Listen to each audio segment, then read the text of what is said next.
All right, I'm here with my boy Kim Robinson. How you doing, Kim? G'day, Tommy. It's good to be here again, mate. Yeah, I got some rants to go on. You got rants to go on. You know what's fucking crazy though? Is like yesterday. I got up at 4 in the morning yesterday. I go fishing. I'm fishing all morning. The tide goes out. The water gets so low. I can't cast without getting caught up on the reef. And so I'm just like 10:30, 10:45. I'm like, there's nothing I can do, man. I can't stay out here until 6 o'clock, 7 o'clock tonight because I got to be home for dinner to make sure my wife has food, make sure everything at the house is all right. So like I can't just chill out here. I got to go home. So I go and I have a beer. There's a little taqueria in Port Arthur on the way home from where I go fishing at that I'll go stop at every day, every time I go fishing. So I go have a beer, eat some chips and salsa, hanging out. Nothing's going on. I'm checking YouTube, I'm checking the internet. Nothing's happening. I cross the bridge into Bridge City, and there's a spot on the right-hand side. And I'm like, you know what? I'm gonna check one more spot. I'm gonna see. It looks like there's some water in this freaking canal. I'm gonna hit the canal. I'm gonna see if I can catch me some drum, hit up in there. So I stop in there 45 minutes maybe fishing in there, catch a couple of hard heads, couple of a couple of bullshit like just shit fish that I'm not going to bring home. All right, cool. I get to Market Basket, which is the grocery store down the road.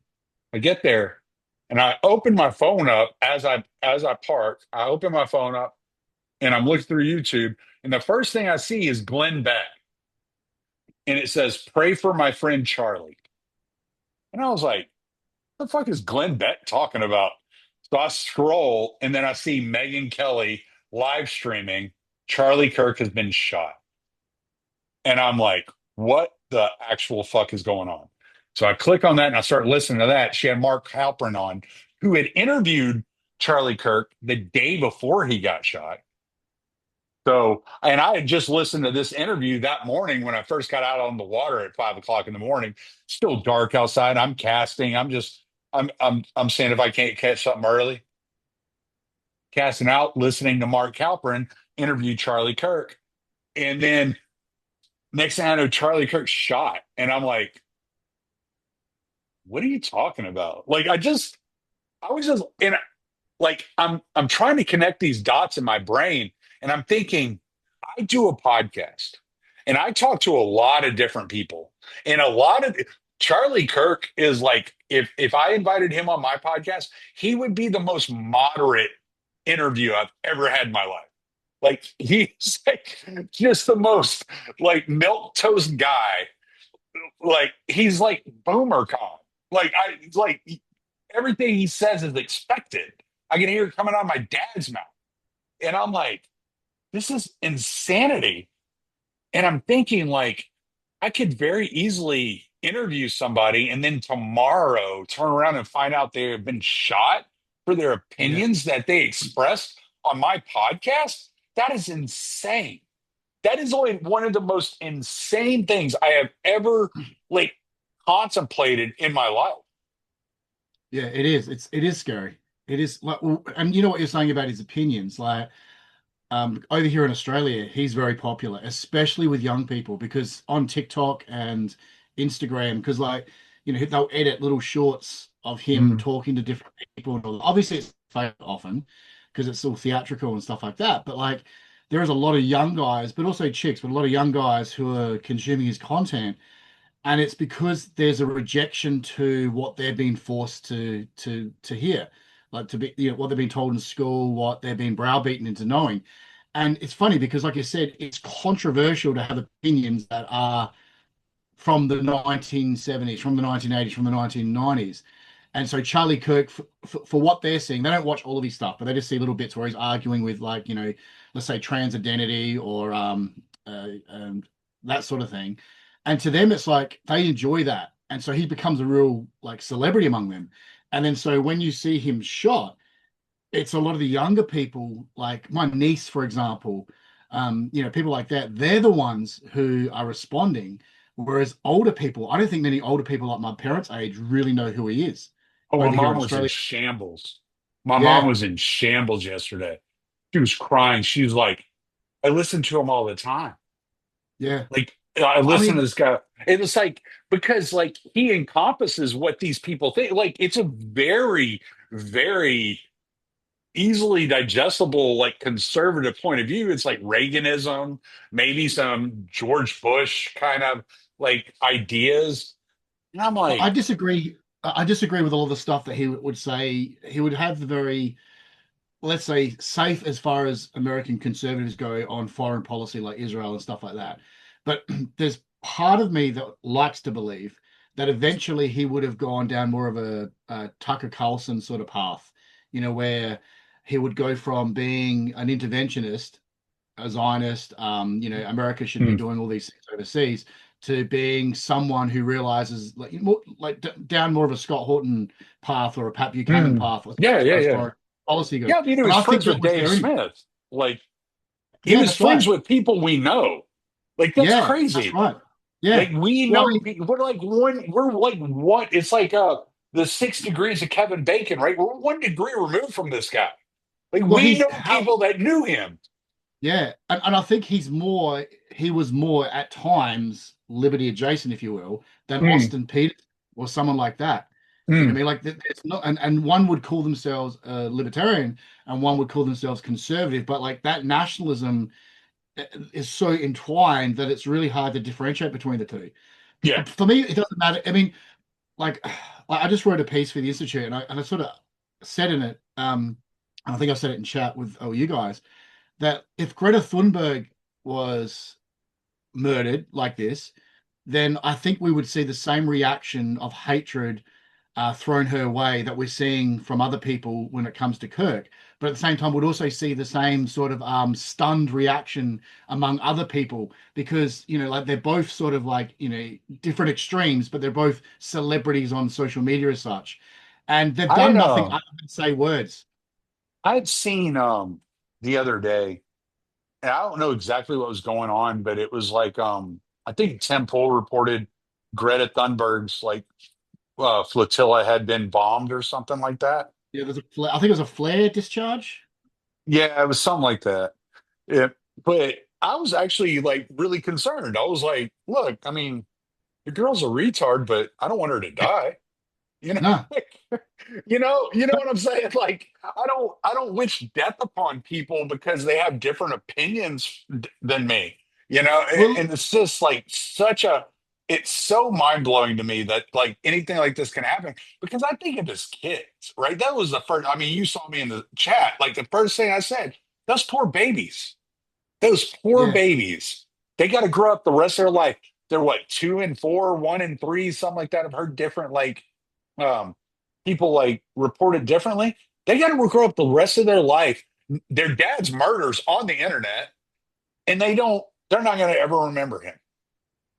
But it's also like if we let's go to the extremes, right? Say Nicolae Ceausescu, the dictator of Romania, the communist dictator of Romania. Now, you and I both don't like communists. We don't like dictators. We don't like these human beings. But Mm. there, for me, and I'm sure for you too, there is something absurdly inhumane about watching them get executed in the manner that they got executed. Like there's Gaddafi. like Gaddafi, yeah, Gaddafi, exactly. I We hate all my came, we life. saw, he died, and it Yeah, was not funny. It was not no. funny.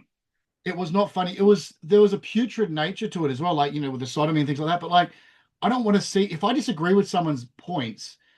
Politicians are different because they're instruments of bad things. But like, even then, like as that extreme. So I'd like to think that there are like I'm seeing a lot of people that don't like Charlie Kirk as a political pundit, right? But they're stunned. They're like, wow, this is wrong.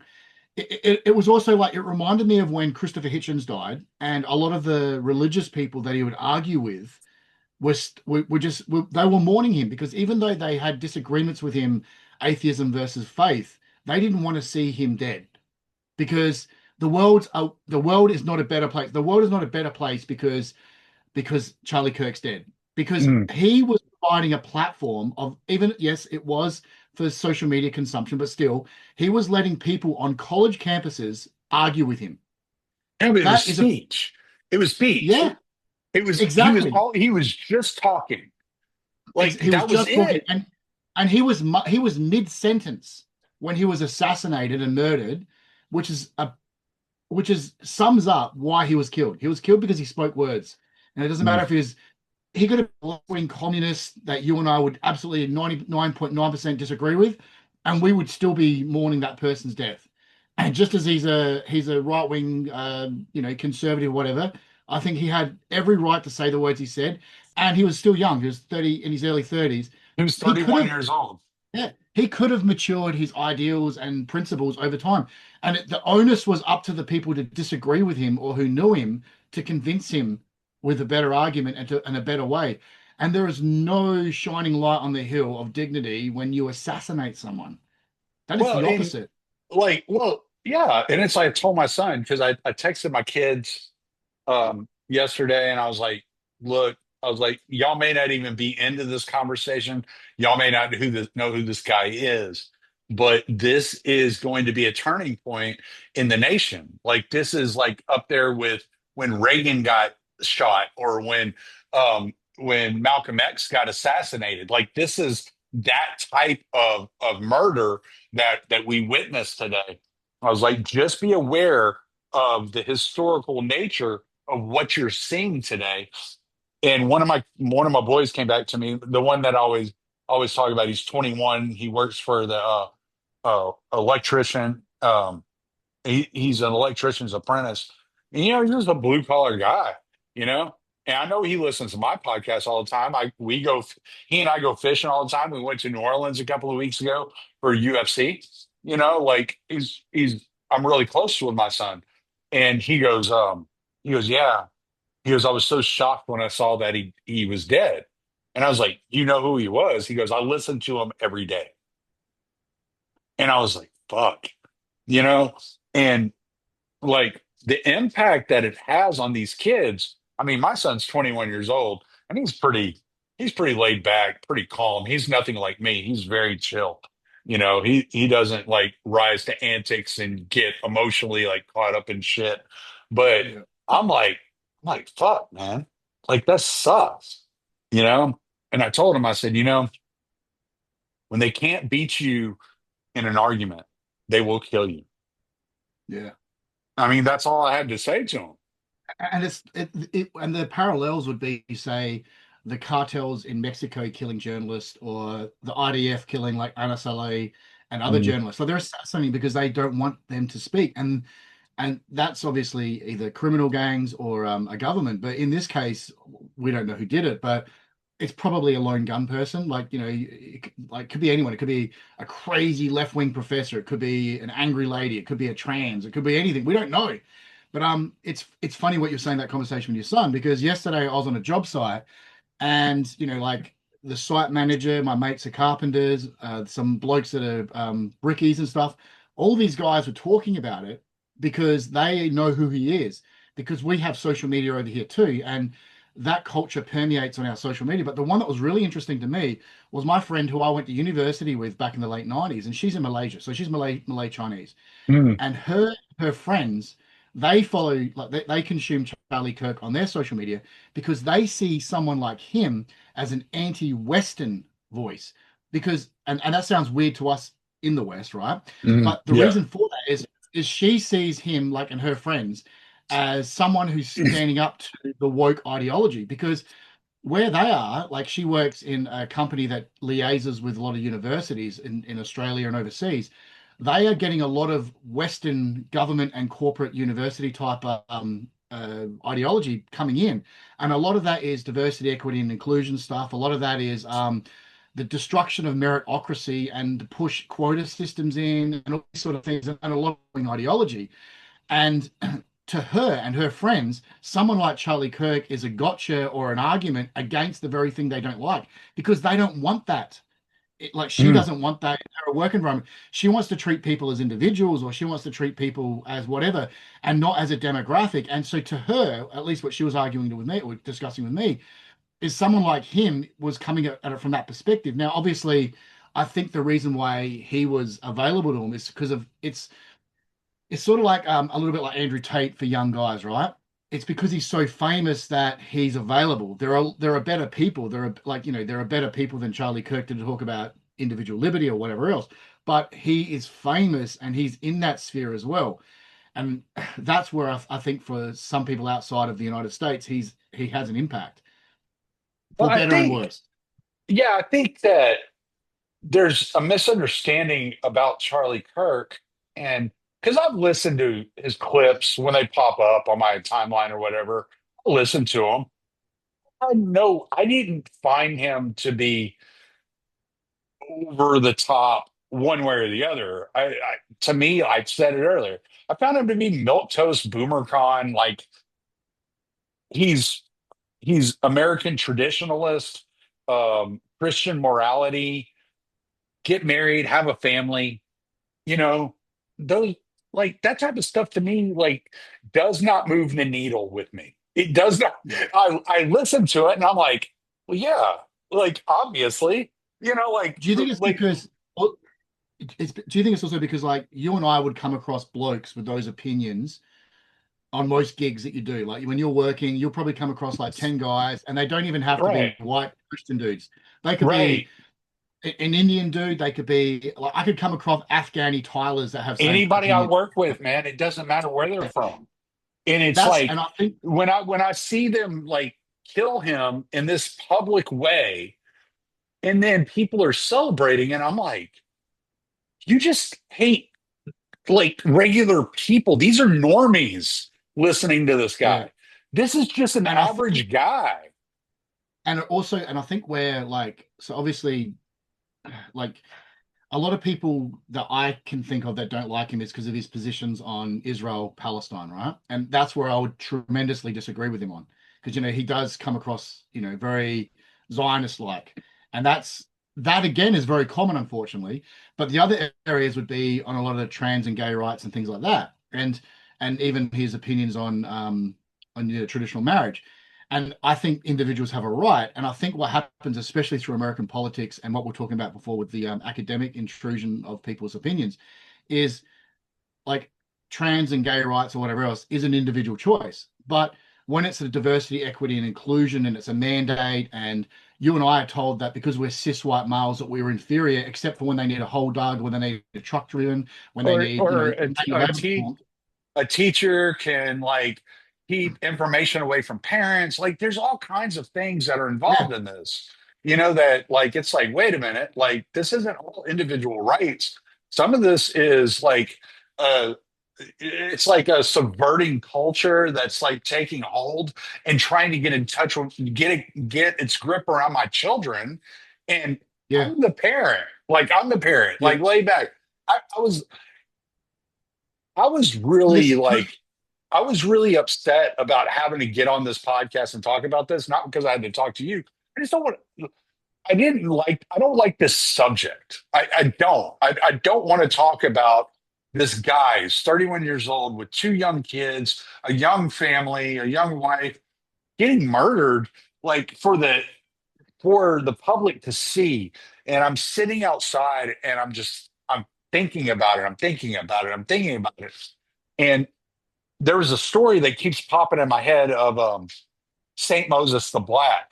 And so I texted my spiritual father, Father Turbo, and I was like, man, I was like, I'm about to record a podcast and I'm like not really like comfortable with what I'm about to record. And but the story of Saint Moses the Black keeps popping up in my head. Can I get some advice? And he tells me, he goes, yesterday was Saint Moses's feast day. Pray to Saint Moses and have your conversation. And I was like, oh shit, And Saint Moses the Black, all right, so he was Ethiopian. He was a gangster. He freaking was a robber. He's also known as Saint Moses the Robber. Um, and he robbed people, and he like what you would think of like Somali pirate type person. And he had a gang that followed him around, and they were ruthless. And he one day they robbed a monastery, and the monks at the monastery said, "We give you all we have." And so they helped Saint Moses and his gang load up all their possessions onto the gang's wagon so that the gang could take all their stuff. And a while later, St. Moses came back to the monastery because it was stuck with him, and he ended up becoming a monk in the monastery. And eventually, they were robbed while he was the abbot at the monastery, and he was trying to help the robbers load up all the monastery's gold and possessions into the wagon, and they killed him, and he became a saint. And it reminds me of what one of the things that Charlie Kirk said was when you stop talking, the only solution becomes violence. Yeah. And it, he had that, like, no matter what you think of Christianity, no matter what you think of Protestantism, what his theology, whatever it is, you can talk about all those things at some other time. But he had that spirit of I have to find a way to keep the peace, to give, to be Christ like, if you will, and to give of myself so that we don't turn to violence. And the thing that he said was going to solve the potential for violence got him killed. And I worry about what comes next. Yeah, great. And you know, that's a good analogy because it's also like what you're saying about your concern with things being pushed on your children and what's being taught at school and that ideology. Well, the same would go for people that aren't of a particular Christian denomination or who are atheists or agnostic. It's like it should be a choice of the parents and their community and their family to direct that spiritual or that philosophical or ideological upbringing and not something that the state should impose upon them. And I mean, we could discuss schools in general, like, another podcast. So it goes like, so the very people that are critical of Charlie Kirk and his criticism of like DEI and the whole current woke thing, the very things that they don't like taught in schools, we could also make the rationale for them as well. But it's one of those absurd things where um, it it's very religious. The hatred that people have directed to him, even if they are atheist, their religion is government, right? Their religion is an ideology. Yeah. Now, and this is where I think we as principals, you as a Christian man, and you as an individual, myself as a man, that hold principles dear. It's very tempting when someone puts a Pinochet like avatar saying, um, "We need to throw communists from the helicopter." Right? Mm. Now, what does that mean? Does that mean anyone that said, "Oh, I think communism might work"? Do we throw them from helicopters? Like, you know what I mean? Like, or politicians. And again, that sort of attitude that if we disagree with someone's violent, coercive ideology, they themselves haven't done violence. They've just got a belief. Do we execute them for those thoughts? No, we talk to them. We have a better argument. We set a better example. And I think that's, we don't have to agree with Charlie Kirk, but that's a perfect example. Like, so on the right, they will think that it's horrible that he's been murdered, but then you'll hear a lot of rhetoric on the right that we should kill all communists or all Marxists or all trans or whatever else. So it's very easy to Yeah. mingle the two when it comes to a call for violence, and that's bad. So yeah. Well, and it just keeps going back and forth, right? Because you get like the shooting of Steve Scalise and at a baseball game, and then the right's like, hey, like that was one of our guys, and so then they start cheering on, the abduction of Gretchen Whitmer, which was a complete FBI fraud. I don't care what anybody says. Michael Tracy did all the work on that you need. Like Gretchen Whitmer was not getting kidnapped. If she were going to be kidnapped, she was going to end up at the Hoover building. Like it was like she was going nowhere. But then people cheer that on, and it's just kind of back and forth. I've seen people today, and I don't get on Twitter very often, but I kind of wanted to know what was going on. And I do want to talk to you about that here in a second, because I think there's some interesting things I noticed. But one of the things I did notice that I didn't find interesting, I just found disgusting, was McCarthy didn't go far enough, et cetera, et cetera, et cetera. And, you know, obviously there were communists in our midst during the McCarthy era.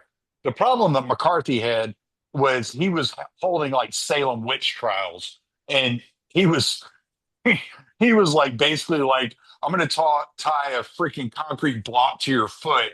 And if you float, you're a witch. And if you don't, oops, we killed a human.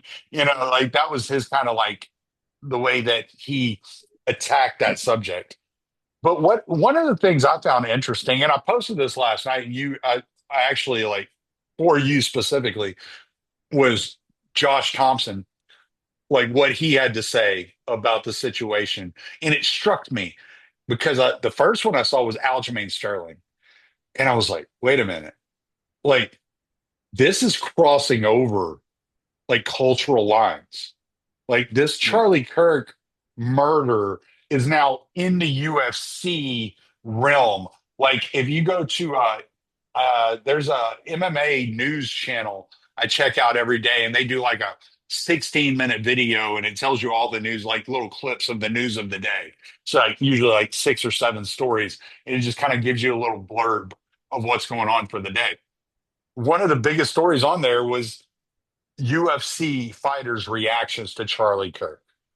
Um, Ernst Roots, who's South African, had had tweeted out today that in South Africa they're putting a wreath up at the U.S. Embassy in remembrance of Charlie Kirk. Like, so what you're saying about the kids in Australia knowing who Charlie Kirk is, this is worldwide. This is crossing, this is crossing cultural divides. Like, how do you explain that? I think the irony is a lot of people don't like globalism and transnationalism and all that. But culturally speaking, I think a lot of people already are that way, and not because of governments and corporations, but because themselves. You and I will consume media by choice from all over the world. Your missus is South African, so you'll probably see a lot of South African media, and then like all this other stuff. Like I consume a lot of American media and British media and things like that, and people all over the world are doing that, and so they're very literate when it comes to things all over the world. And then you have something like the UFC, which is predominantly American, but a lot of the fighters come from all over the world, and they're allowed to have opinions. And so we can follow them on social media, and we can see what they're doing outside of fighting now, and we can hear and see what they believe about certain things. And it turns out a lot of them think like Charlie Kirk. A lot of them think certain, you know, especially after what happened to Gina Carano with Disney and Star Wars, a lot more Mm. people are becoming more outspoken when it comes to certain ideologies and that. And we're seeing more of that. And then, yeah, on TikTok, especially like TikTok, I mean, I don't use TikTok, but I noticed that it's like a wildfire when it comes to Gen Z and how they communicate and how they interact with one another, like, ideas. And people like Charlie Kirk are very popular on there. And people that are calling for his death beforehand and celebrating his death thereafter are also popular on there. And I think there is something that we, in the libertarian sphere are a little bit naive to. So yeah, it is. We live in a world where a bullet can be heard around the world in instantaneous. I woke up and the first thing I saw on my phone was like, they shot Charlie Kirk. And I'm thinking, what? And then I saw the footage. I saw the footage of his murder. And I'm like, whoa, See, I'm okay. lucky. I haven't seen that yet, and I don't want to see it. And I, Don't I it, was, I was, I was texting with my buddy Buck Johnson, from yesterday, and I was like, you know what? I haven't seen the murder of Iryna Zarutska, and I haven't seen the close up of Charlie Kirk getting shot, and I don't want to see either. I don't think mentally they're good for me. no, I hate murder porn. I don't need to see it, but sometimes I mean, I unfortunately we watched see. Faces of Death when I was in high school. I saw plenty. Yeah, same, exactly. And I didn't enjoy it then either. I remember when that videotape was circulating and other ones, and you sit next to friends eating pizza, drinking Pepsi or Coke, and they're like, watching it with excitement. I'm like thinking, why do I want to see some poor bastard get in? What are we watching? Yeah, I know. I don't want to watch this. But yeah, no, I agree. That being said, yeah, I know. But that's the thing, like, and I think because of that, culturally speaking, like, I would probably have more in common with a lot of you guys in the institute than I do, say, my next door neighbor. You know Right. what I mean? And we live in that world now where because of the online, we can communicate with people in our own little niche communities. And then sometimes you get enigmatic figures like Charlie Kirk, whether you like him or not, you know who he is. And whether you like him or not, I think 99.9% of people don't want to see him dead and regret the fact that he was murdered. And that's the true reality of it. And it's like it's fucked. It's Everybody I've heard speak on Charlie Kirk, whether they agreed with him politically or not, said he was the sweetest person you would ever meet in your life. And that's yeah. what's sad. That's what's really sad. He's not like some dickhead, right? He's like this really sweet guy who's just talking and expressing ideas. That's it. That's all he was doing. Do you think sometimes as well, like obviously, you're doing the podcast, so you really get to and appreciate it. Sometimes people become celebrities and caricatures, but when you get to talk to them and know them, they're actually a real human being. Like and so what happens is they're looking through a screen, right? And they see Charlie Kirk and they see him being smug and arrogant uh, on a 35-second clip. And so in their mind, they don't like this guy. But in the reality is part of that's performative. Part of that is a personality. Like that's made for us to consume, and that's for us to. It's like even people that are pariah, like say Bonnie Blue or Andrew Tate on either extreme or whatever, or not extreme, but you know what I'm saying. In real life, they're human beings. Like Mm, for the most part, most of these people, they're human beings, and they may say things simply or do things simply to get clicks, to get likes, because they're a product and because mm, the rage is what fuels their income.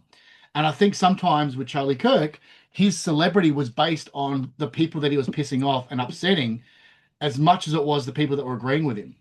And that's where the average person will never meet a celebrity. They'll never meet a musician that they love. They'll never smell their putrid breath or their perfume. They'll never touch them. They'll never know them.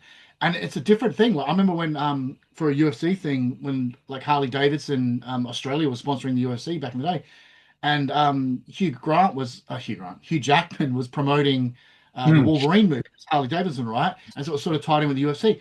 And you meet someone like that, and you see that they're a tired, sincere human being, and they're not the Wolverine, they're not the boy from Oz. They're just a human being on the phone to their wife. They're tired, they're exhausted, they're friendly, they're charming, they've got a job to do, but they're a human being. But you tell that to all the other people that have opinions on them, but they have opinions on them based on a perception that's a digital keyhole that's not true. And I think politics, ideologies is fueled by perceptions that are based on misinformation and slithers of information, which is what goes to what you're saying about Kirk. So one of the things I always said when I started my podcast was I don't do my podcast to get famous. That was never the intent of doing this podcast. It was because I wanted to have conversations about things I found interesting and I wanted to keep them like kind of like diary these kind of intricate conversations for my children. That was like my number one like objective was to have something for my kids to look back on in future dates and go, wow, my dad was talking about this back, 30 years ago and like it's still a Yeah. fucking issue, that type of deal. And so I never have been one of these people that turn on a personality. It's always like me. You get me, no matter like what, like how dirty and nasty and crude I can be. This is just who I am. I worked in the oil field. I've driven truck. I was infantry, and when I was in the military, like some of the things that come out of my mouth are definitely not what you would consider politically correct. And I get it. And I just say what I think at the moment. Sometimes it's really funny, and it's like, oh shit, I can't believe I just said that. And you just go on with it and have a good time. And I mentioned this to my buddy Buck. He does the Counterflow podcast, if anybody's wondering. Like me and Buck Johnson are really close friends. And I mentioned this to him a couple of years ago when we were talking. He goes, well, you've succeeded. Because there's no mistake that when I hang out with you in person, I get the exact same person that I'm talking to whenever we're online. You know, and so I like that. But I think there comes a point with somebody like Charlie Kirk who did like 5, 6 hours streams. at these colleges, and like what you're getting out of the guy isn't fake. Sometimes somebody would say something that he found ridiculous, and he would kind of chuckle under his breath as he's arguing with him. It would come across as smug, maybe, if you see it in a 35-second clip. But if you see the entirety of the conversation and what's going on, like you might be like, yeah, that was kind of absurd. Like, because I've seen 35-second clips of Charlie Kirk talking to some chick that says she's a trans guy, and he asks her straight up. He goes, "Well, tell me your story." And he sits there and he listens to her go through her whole thing. And he goes, "Man," he goes, "Yeah, that's really tough." He goes, "What I would say before I went and put myself on drugs that were going to completely alter my biology and hurt me chemically my body, I would go have somebody like go have that conversation with somebody who specializes in the brain. And maybe you can come and be comfortable with who you are and who you were born as. And that's sympathetic. That's empathy. Like no matter what some people want to say, well, no, you're talking her out of being trans, so you're transphobic. It's like, no, he's encouraging her to be her. Like Yeah, that's what it is. And so I think part of it is perspective as well. Like, I'm sure there are a lot of people that have heard me. I mean, I I'm nowhere near Charlie Kirk. Charlie Kirk had tens of millions of subscribers and viewers, and he was a worldwide phenomenon, apparently.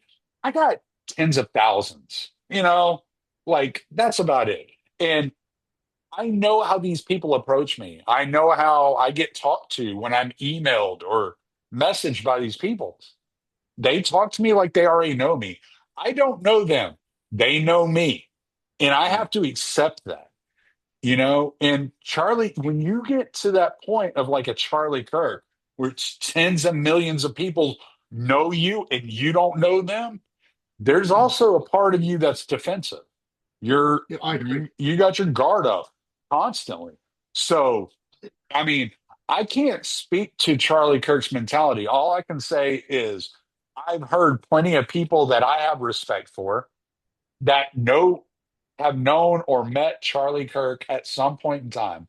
And every single one of them tell me Charlie Kirk was the sweetest guy in the world. I heard Sean Spicer today break down in tears at the end of a show because he goes, you know what? He goes, yesterday after I found out the news, I looked back at my text thread between me and Charlie Kirk, and I realized that for the 3, 4, or was it 5 years, whatever it was, that I've known Charlie Kirk since the moment I met him, it was always me asking Charlie Kirk for a favor. Come on my show. Do this for me. Can you do that for me? Can you do this for me? He never said no. He always said yes. And never once did he ask me for a favor in return. Never once did I offer to do anything for him, but never once did he ask me to do anything for him. And I felt so bad because I felt like I used a perfectly good human being that was just in it, like to give. And he was just giving and giving and giving. And we have to recognize that this guy was actually a genuinely good guy, no matter what you think about his ideas or his politics or whatever. And I found it so incredibly insane when I saw Cenk Uygur last night say, "Well, I knew Charlie Kirk, and I didn't agree with him on everything. He was, but nobody deserves to be treated this way and killed like this." And it's like, dude, you don't have to like freaking say that you don't agree with him on everything. Who cares? What does it matter? You got a human being. You got two children that are like toddlers. They're not even in school yet, that are being raised without a father. You have a mother who's now a widow. Hey, I didn't agree with him on it. Like, I don't fucking care if you agreed with him on everything. Who gives a shit? Like, why do we go there? Why do we feel Yeah. like that's where we have to be? This was a It, human being that did yeah. nothing fucking wrong. That's because we live in a world of binaries now. I mean, you know what you said, there's a lesson in all this, I think. Yeah, I said a For us. lot. I'm sorry, dude. I No, no, told you no, I no, was no, gonna no, I no. was gonna rant. No, good. Get it out, mate. Get it out. No, but there's like a human thing, right?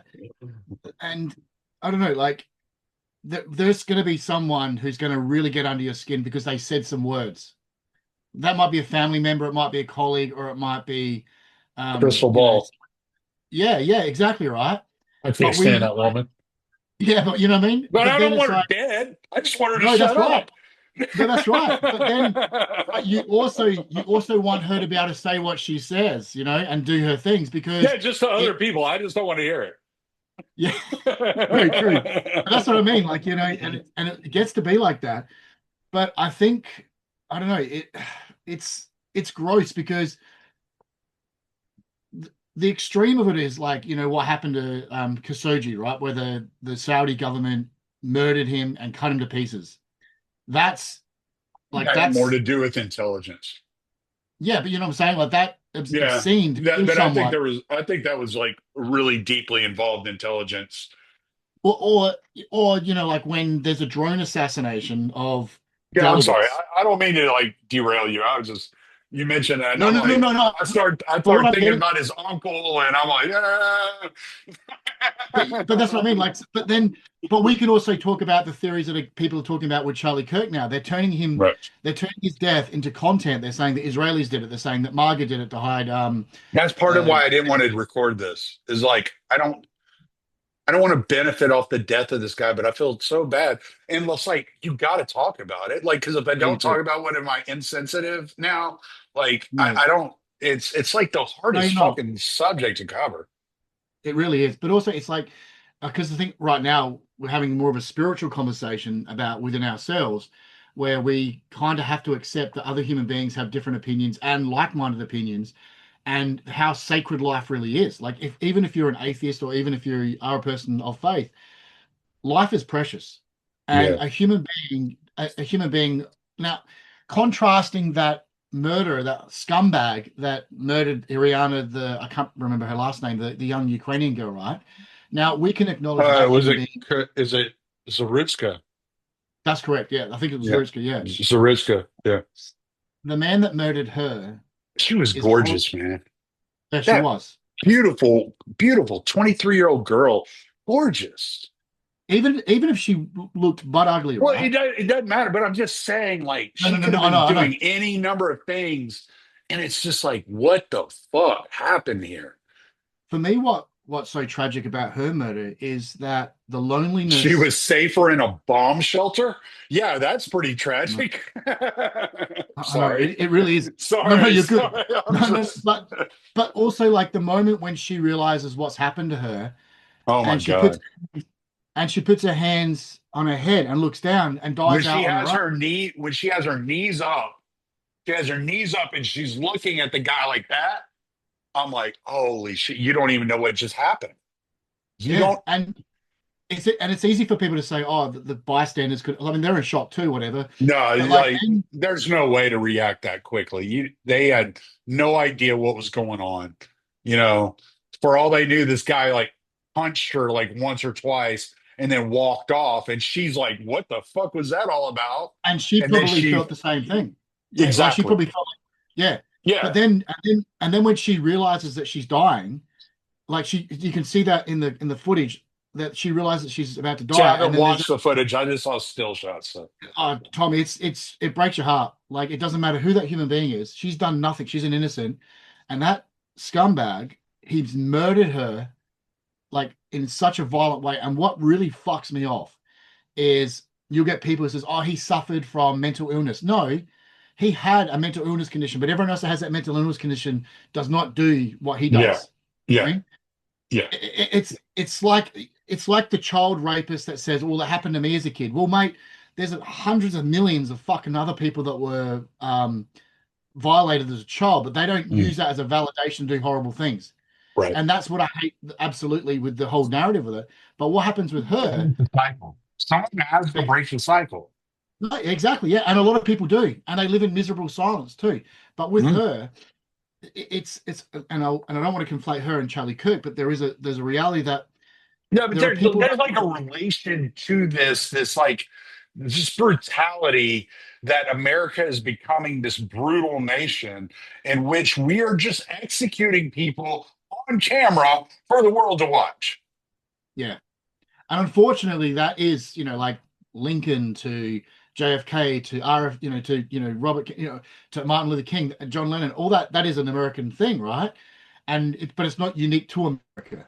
And the thing with her is that you'll have people that will denigrate her murder and turn it into race politics.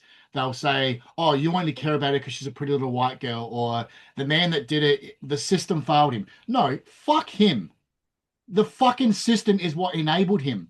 Because in a pure Mhm. anarchist society, one, he would not have gotten away with 15 violent crimes because someone like us would have ripped his fucking throat out in that first incident. And on that train, I guarantee if you were there or I were there, that man would not have walked away. Yeah. Barehanded, we would have ripped his fucking limbs off. And that's what I hate. We live in a society where men like us are fucking constantly, we're denied the right to defend others and ourselves. So we have to watch through a screen. So, but professional public servants, professional lawyers, professional social workers, professional judges, professional cops, an entire system of politics profits from her murder and gets more funding. But it's because of those fucking cunts that she's dead.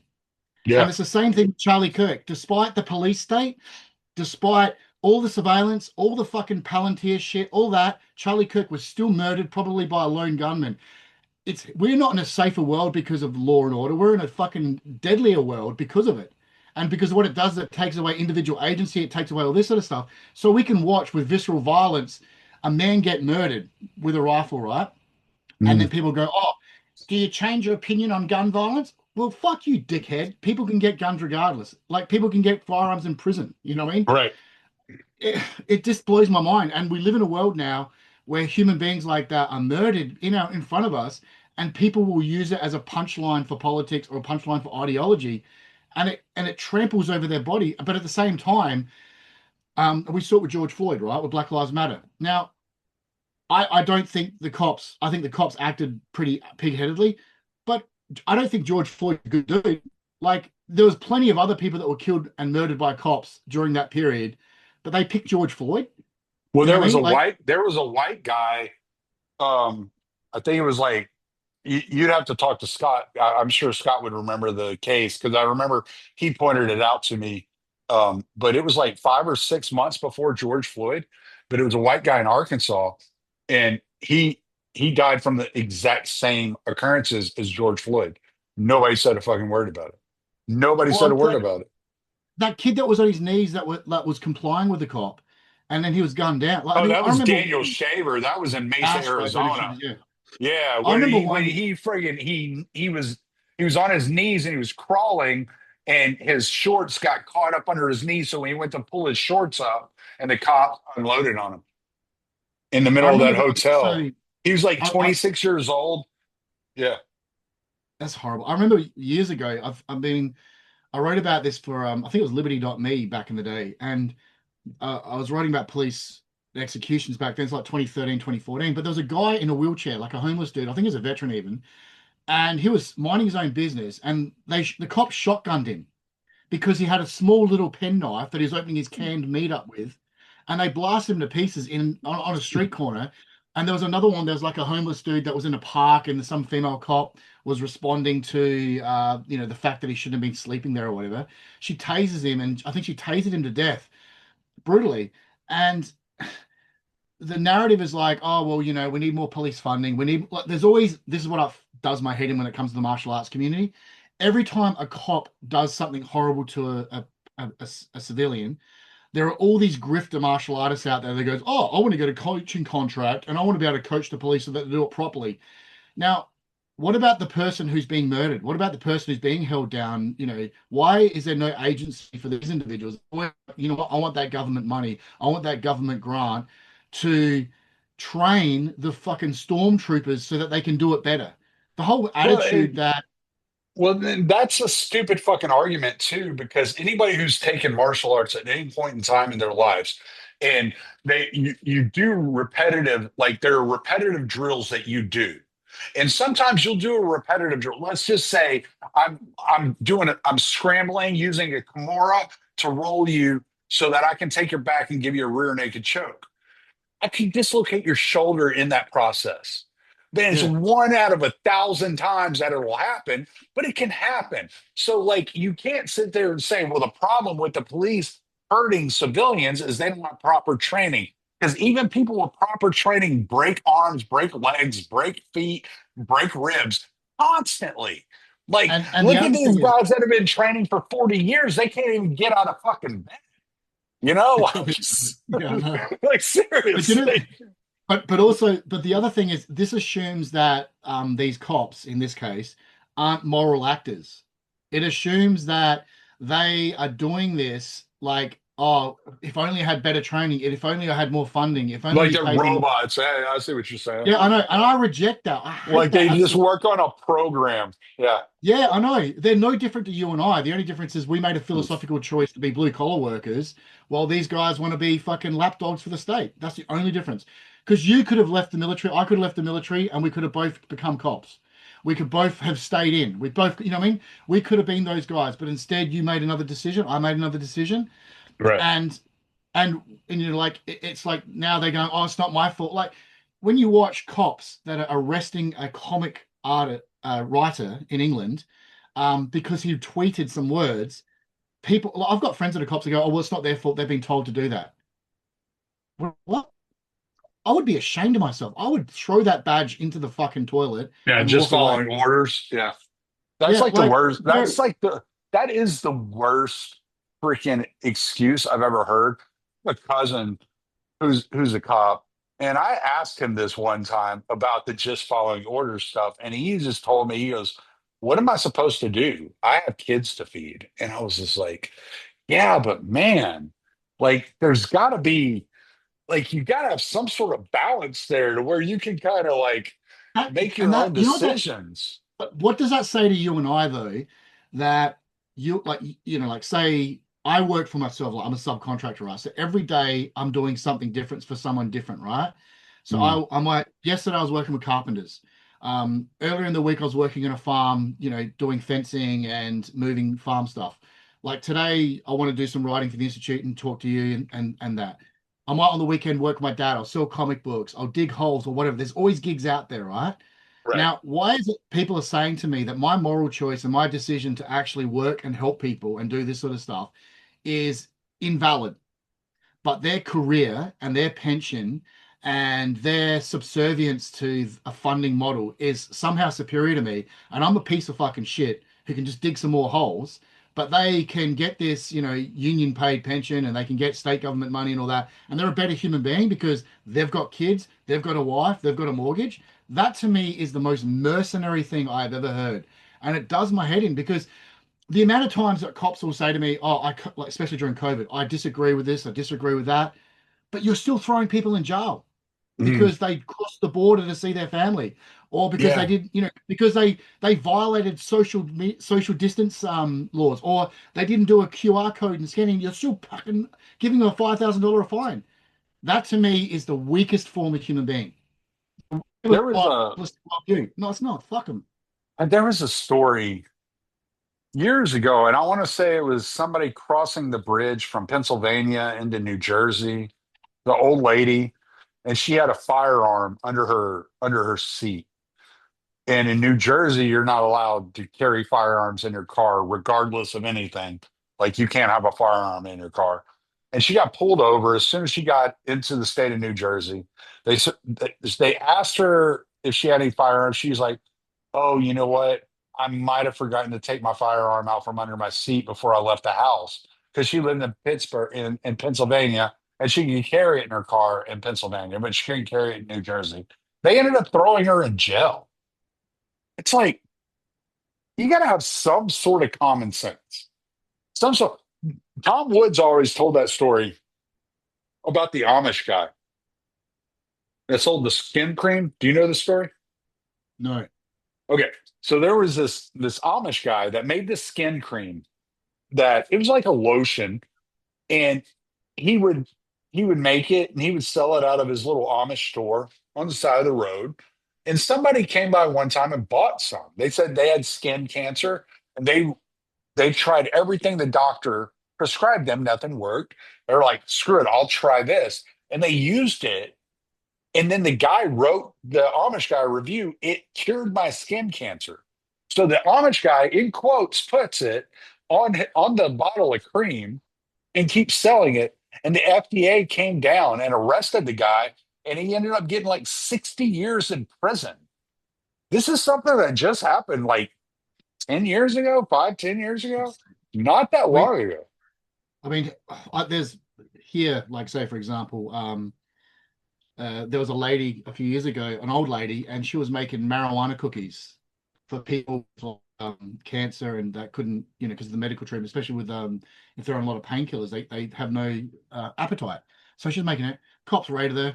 They did her. Like, it's not like she's some, like the caricature of a druggie type. She was just a human being. And bringing it back to the Iryna Zarutska murder, like where I get so annoyed about it is despite all those cameras, despite the police state that we have, despite the United States having the biggest government in the world, despite having all this, back the blue and all this kind of bullshit, despite that, this fucking man, was it 15 times? Like 15 times he had Or done I think it violent was things. 14 or 15. Yeah. Yeah. Yeah. Now it reminds me, there was an incident here in Yeah. South Now Australia. there is a movement. I want to like just get your opinion on this real quick. There's a movement here that's saying that when it comes to a situation like this, because a lot of these prosecutors, a lot of these judges are funded by Open Society, the George Soros NGO, Open Society Foundation, and they're getting their funding from them. And what these people are saying is like, you know what? You want to come in and do cashless bail? Okay. You want to let these people just keep walking out on the streets and getting out of prison after 14 or 15 different situations where they were violent offenders? Okay. But now the judge is liable. And I think that's fair. Like Yeah, the but I next think the next case that pops up, now the judge is liable because you didn't want to freaking prosecute this guy. You want to let I him think go? yeah. Well, I think in most cases though, the prison and all that actually protects these people from us. It protects the people from the victims. It protects the people from the wider community because these people are put in a place where they're fed, where they're guarded, where they're given a lifestyle and stuff like that. Well, this assumption that throwing someone in jail is a punishment or is whatever else for a heinous crime is absurd. Like, I mean, here's an example, right? Which is similar to what happened to the Arena Zariska is about, I'm going to say close to 10 years ago, just at the shopping complex near me. There was a woman, she just done night shift, and she went to the teller machine to get money out for her kids. So it's later at night, right? Mm. So a man went up to her, a man who had just been released from prison because he's got a mental health disorder, which is half of Australia now. But he basically he It's didn't want to half, leave. it's half of the Western world. Oh, it really is. It's There's money to be insanity. there's I money to think be there's made by like mental health. I think there's something like 60% of Americans are on SSRIs. Oh, That's I think absurd. I think Australia, like not to change the subject, but I think No, Australia is like I think Australia is probably the most disabled nation in the world, and then the other half of Australia is support workers, disability support workers. Like it's the biggest boondoggle ever. But going back to this lady, right? So what happened is this person, he'd just been released from prison. He was a very violent human being. He'd done horrible things. He didn't want to be released. He went to the local police station and presented himself and said, I want to go back to jail. I don't want to be out and about, right? So a couple of weeks later, and I know this because a prison officers had told me, like a prison officer that I knew well, she told me, and she knew this person extremely well, like she in her prison that she was working at, and also from people that were police officers at the local police station. This man presented himself to, the first responders included. Mm. So what happened is he wanted to go back to jail. So what he did is he found this random lady. He bashed her until her brain was all over the pavement. He sat there and waited for the police to come. He used her as a prop and he went back to jail.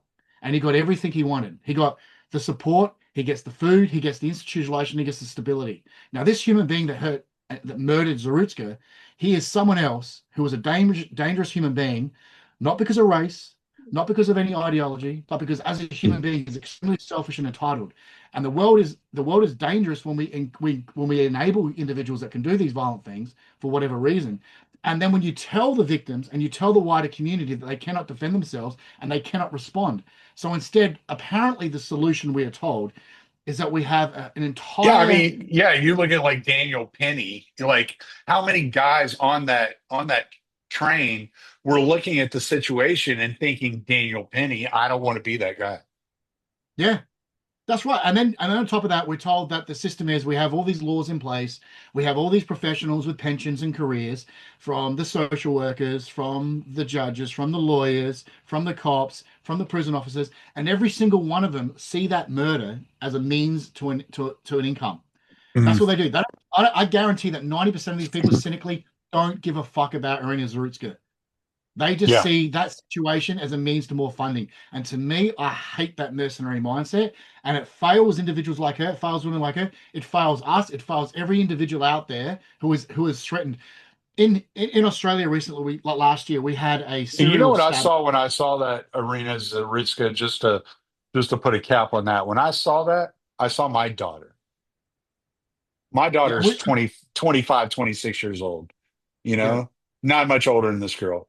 And she's not Even in any better shape to take care of herself than this girl was. well, even you and I, if we're sitting there minding our own business on a train and some guy reaches over and starts stabbing us, it doesn't matter if you're like Bruce Lee or the best, a Tony Blair or the best self-defense expert out there.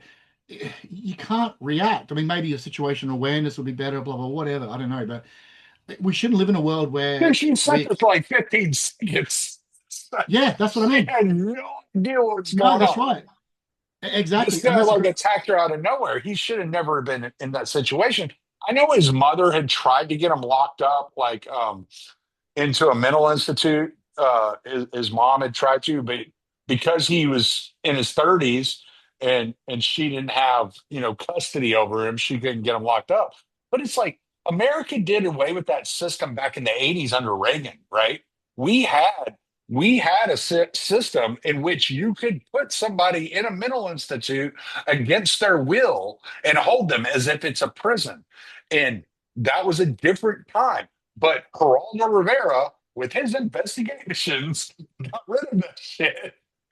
And so now, and no, but he investigated one that was abusing people. And there's a history of abuse through like MK Ultra and stuff like that, where they were abusing these people that were locked up in these mental hospitals. So I don't blame them for being subject a suspect of it, but you got to do I look something. at it, I look at it more in an impulsive react and respond situation, right?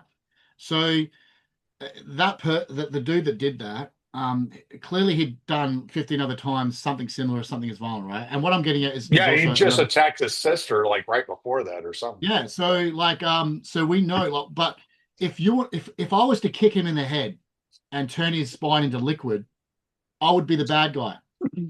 When he did that. Like, let's say I'm standing there and I see him pull a knife out and go to attack someone, and if I dropped him and I stomped his jaw in, I'm the bad guy, right? Right, right, But right, right. but then when he does this repeatedly, he's the victim because he suffers from an illness. And it's the same thing with like in Australia last year we had a guy that went on a rampage and targeted women and women with children with a knife and tried killing them because of his quote mental health issues. And um, the only reason why he was stopped was because a cop broke protocol and she went in there and she shot him.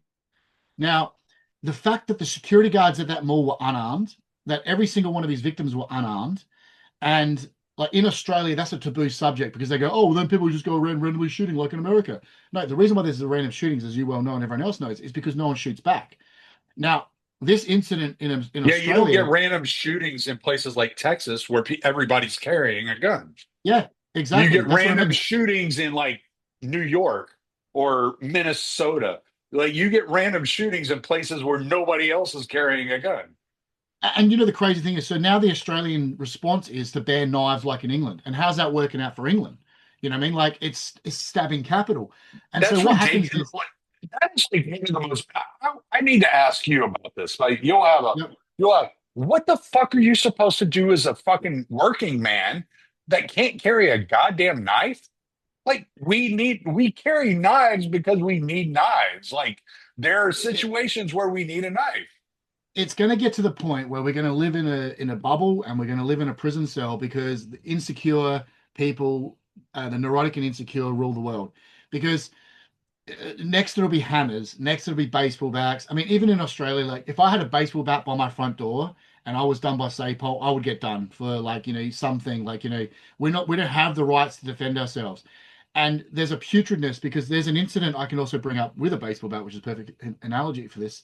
Is there was a lady that I used to coach years ago. She had an ex who had domestic violence, history of domestic violence against her, raped her, all this sort of stuff. She had a restraining order against him repeatedly, right? He would go to her house, break in through a window, and then continue to do bad things to her, right? When she started training with me, she was angry, really angry. And so we got to punch in the bag, we got to kick in things, we got to hit in the bag. I gave her a Right. small little blue baseball bat, and that satiated herself in the knowledge that she could defend herself, right? One day I get a photo of a dude on the ground, naked, crying with like welts on him. Basically, what happened is he broke into her house and she beat the fuck out of him with a baseball bat, right? So guess what the cops did? They They took her bat confiscated the away. baseball. They Yep. confiscated the baseball bat, and they didn't charge her, but they threatened because of that. Now that's the world we live in, and a lot of Australians think that's a good world. But then they'll think that they'll look at someone like that murder of Iryna Zarutska, and they'll see in Australia they'll see, oh, this is cynical. They go, oh, I could have been that guy's support worker, and I could be making millions of dollars out of that guy instead of him going to jail, rather than empathy for that victim. You'll get the feminists that will say, not all men, but somehow always a man. You'll get that narrative. You get the racists that are saying it's all these black people, blah blah blah. You'll get the people that want to ban knives. You'll get all this. But the reality is, we are in a toothless society where we can't defend ourselves and we can't react in the moment to violence because we've outsourced everything to a public service and the cops that don't really give a fuck about protecting us. They really don't. Well, They will. and that's super dangerous for like not to like be over the top, but that's like extremely dangerous for men like you, right? Because you're a trained killer. Like whether people want to acknowledge it or not, you're a trained killer that could like put the end to almost any man in this world. I mean, like you fought K1, like people don't understand the level of skill you have to do that. And It's more. I think it's more but my. what I'm saying is if you run into a situation, you're not going to sit there and watch somebody be abused and be victimized. And then what? You're going to get locked up in prison for the rest of your life because you're trained in order to hurt somebody. And And that's where that. And it's funny because I've had this conversation and there are incidents like even with football players. Like if a football player is in a street fight and he hits the person too hard, a committee of arseholes are going to sit down and say, well, you're a trained athlete. You're more stronger than the average person, so you should know better. And they want you to retrospect. but he kicks a ball for a living. Give the guy a break. Yeah, but because you know what I mean? But because he's physically fit. Right, right, And it's, right. but I look at it this way, and this once again, like, it's so absurd. Like, why is it that if a bad person's doing something bad and they're creating a A good situation that person stands up. Why is a exactly good why person is it getting punished? yeah, exactly. But also, why is it that the good person or the third party didn't create that situation? Like, I think now with cameras and everything everywhere, you cannot do anything because everyone's going to analyze it in the moment, like after the moment. Like, say, it's like you've been in situations where things happen, and if someone was recording it and they go, "Oh, Tommy, why did you punch him twice instead of once? And why did you use the left hook instead of the jab?" These little fuckwits are going to be sitting on their asses on the screen, and they want to micromanage it like it's a video game sort of thing. And that's the world we live in now. Why'd you oblique kick him and break his thigh? You know, Yeah, exactly. Well, and you see it all the time. Like, you'll see it even like with you driving a truck, for example, right? You'll see a car pull in front of a truck on the dash cam, right? And then the truck might bump the back of the car, and you'll get comments. Why didn't the truck brake quicker? Why didn't the truck driver do this? Why didn't it's like they've never driven a truck. They've never driven under load down a hill. They've never, they're analyzing the moment, and that's no different with fighting and violence. Like if a woman is in her house and she has a kid, and I'll use a woman because obviously it invokes a gender stereotype. But if she's on her own, minding herself, she has a history of bad domestic abusers and stuff like that. Mm. She hears something someone break into a house, and her first thought is, my child, myself. She grabs a screwdriver, a knife, a hammer, or whatever, and she hits that person and kills that person. And most people, rational human beings, will think she had every right to do that and more to defend herself Right. and her child. We now live in a world where professionals have decided that she should call the cops, wait 25, 30 minutes for them to arrive. If she has domestic violence history, they probably won't even come because they Oh, go, oh, it's fucking, Jesus. because they'll think that she's a repeat, like that cycle. So they go, oh, you know what? I'm not even worried about that. And the problem is, people who have the right to defend themselves because there'll be less fucking criminals on this planet. Our prisons will be full of less rapists and murderers if we could react and respond. Go And look up that's an and as go look up libertarians, that's an uncomfortable conversation to have because most people don't like the idea of vigilante justice and all that sort of thing. But what is justice if not that? Do you yeah. know what I'm saying? And I people want they want to outsource it to some fucking court or whatever else, but screw that shit now. you know I don't like women's fighting. I don't agree with it. I don't like Yeah. I don't like to see women get hit anytime.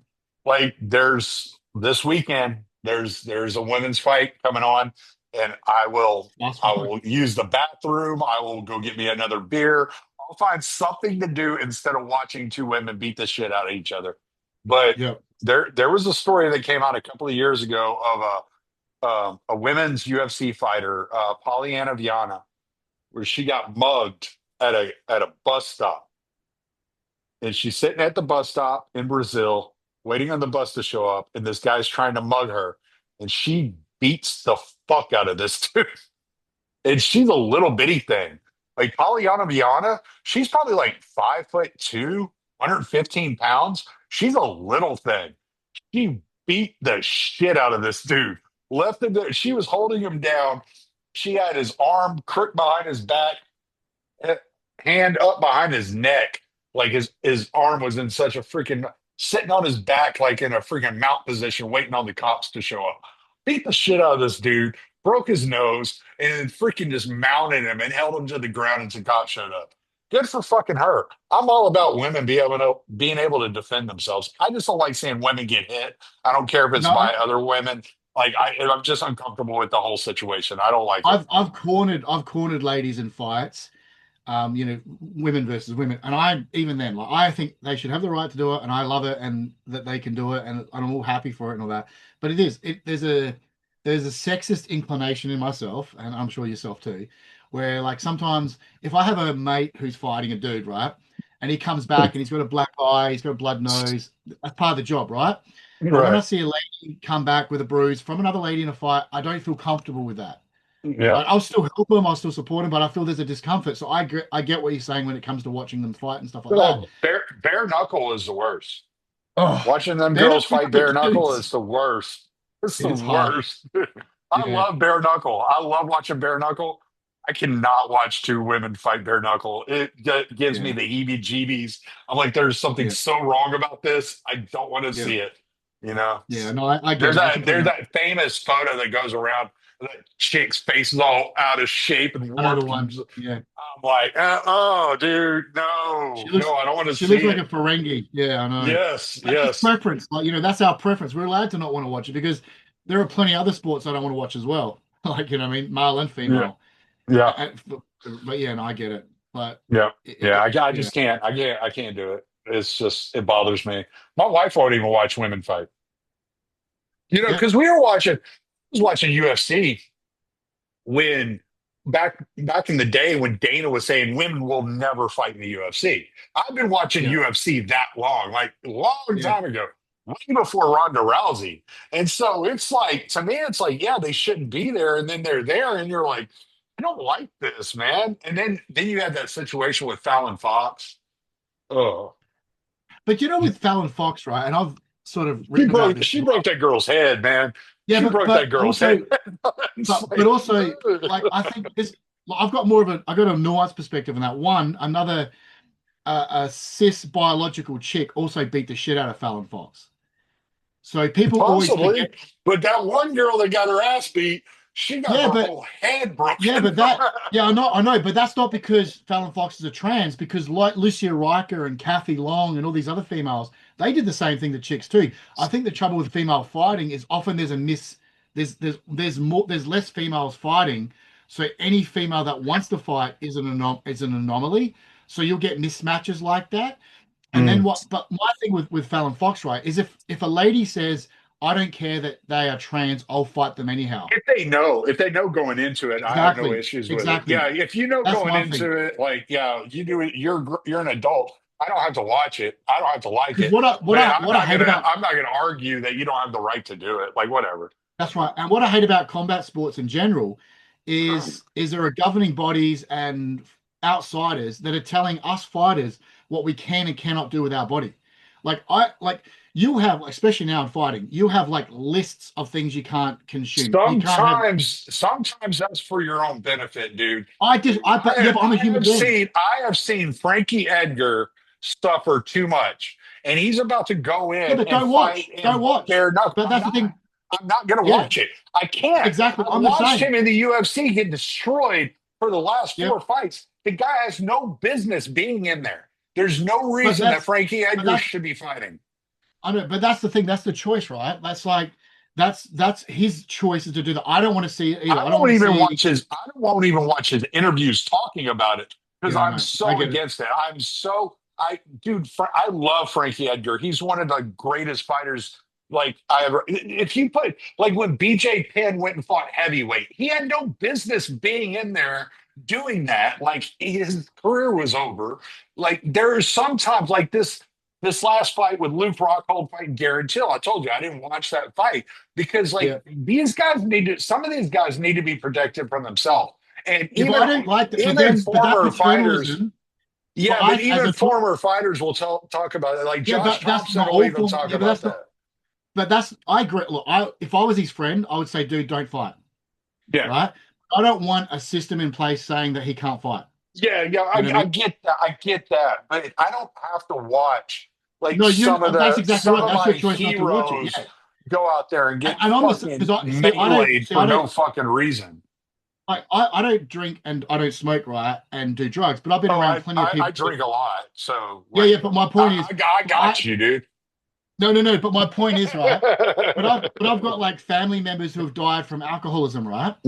And Right. so if my paternal instincts is, I'll say, Tommy, you're not allowed to drink. You can't drink, mate. Because I've seen the extremes of that, what happens with sclerosis and dying from it. And it's the same thing with fighting. As a fighter, I know all too well that I could have gotten CTE. I've got injuries from the sport, all that sort of stuff. But I don't want non-fighters and even former fighters or even anyone telling me that I can and can. If I want to have a comeback tomorrow, even with injuries, I should have that right. I'm not saying, please watch me, Tommy, or anyone watch me. I'm saying I'll fight in a fucking car park if I have to. That's what happens. Right. Because here's the reality that these people don't realize. These guys who want to fight, they might not fight on a platform in front of, tens of thousands of people, but they'll still have gym wars. They're gonna figure out a way to fight. Yeah. They will do it. And I've seen it. I've seen guys who have been It, denied the right to fight on a platform, get no pay for it, and they will have absolute violent scraps in a gym where there's no one around because that's still in them. So all that's going to do happen. do the fighters do they understand like let's say Tony Ferguson. Let's take Tony Ferguson for Yeah, example, because that was one of the biggest drop offs I've ever seen in my life. Tony Ferguson. Like, or you can take even Chuck Liddell. Like Dana stopped Chuck from fighting anymore. He was just like, no, you're not fighting anymore. Like, I'm not signing you to fight. Like, I'll give you a job in the office, but you're not fighting anymore. Like, at some point, like, don't they understand that the reason we don't want to see them fight is not because we don't like them, it's because we like them too much. We I really yes, like love these I guys. agree. I agree. I totally agree. I get it. I didn't want to see Liddell versus Tito Ortiz 3. I mean, Oh, Jesus. I don't want to see Jake Paul box another MMA fighter. I don't want to see I don't all want to these see guys. Jay. I didn't watch Jake Paul box freaking Mike Tyson. The last Well, Jake because this Paul is fight, I did watch the Jake Paul versus Mike Perry because I thought if anybody's a dog enough to freaking just flip Jake yeah. Paul, it's Mike Perry. But this size difference was just too much. And I Yeah, watched Jake exactly. But Paul also, versus Nate Diaz because I'm such a Nate Diaz simp. And so it's yeah, like no, I and get with it. I Nate get it. Diaz, dude, when Nate Diaz put him in the freaking guillotine at the in the last 30 seconds of the final round, it was hilarious. It was one of the funniest because it was tight. You could tell he got that. It was like, oh shit. Like Nate You Diaz know, is about to choke out Jake Paul. that would have been awesome. That would have been awesome if he did. But regarding your question before, right, about with doing it, right? Do you follow Britney Spears on social media?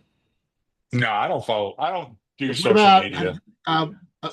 have you seen her, some of her dancing and stuff like that?